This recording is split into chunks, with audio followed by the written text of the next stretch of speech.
Okay, I'm going to do a quick cutting of this soap, but I'm not going to make the other one today. I have too many other things to deal with. So, unboxing. And let's see if I can narrow this down. Okay, so there we have our soap, good and hard.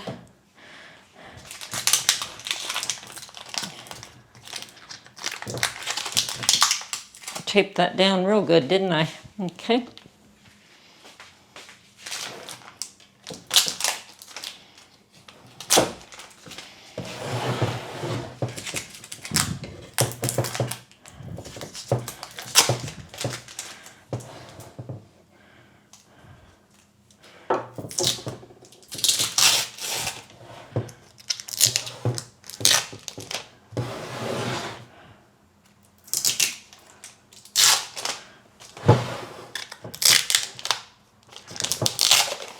Okay.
Looks like we got a good hard brick of soap.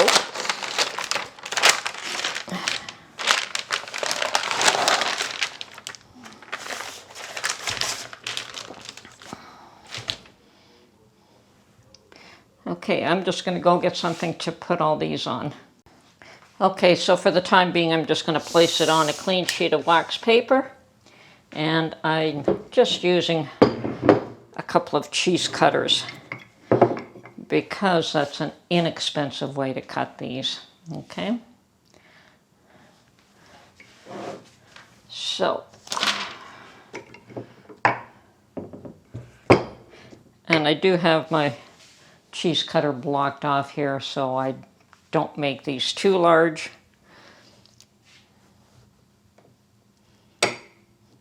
And it's fairly clean.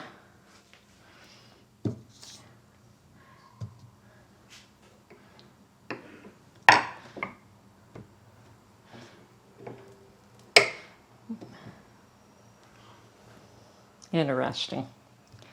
Okay. Now these do need to continue to dry. If I had left it in the mold, it would have been too much longer. It would have been way too difficult to cut them.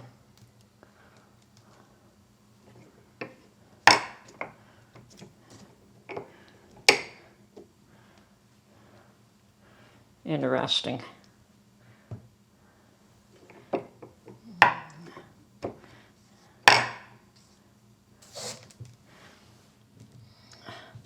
Actually, let's put them sideways.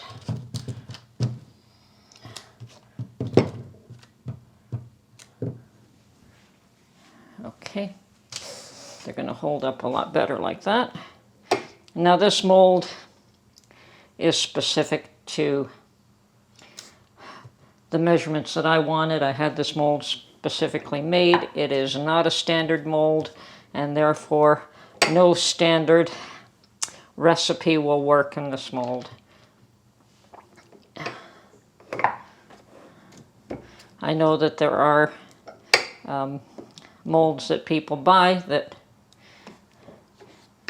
are all pretty much the same size. This is not. This one is unique to my specifications because that's what I wanted. And that's why I have to line it with paper, right? Because I cannot buy a silicone lining for my molds.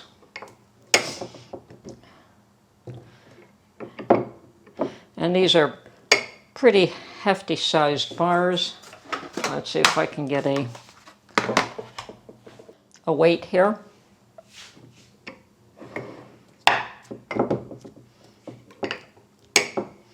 Clear that. Okay, 157 grams.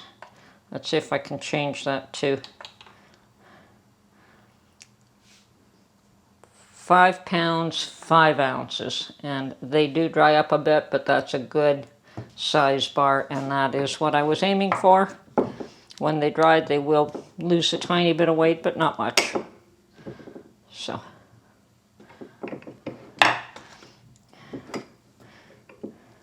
Perfect. No waste.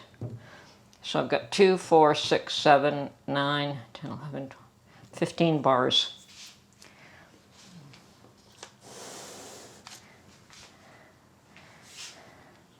And if the young lady isn't happy with that, oh well. So actually this is my son's friend that wanted these, so should last her quite a while. Okay.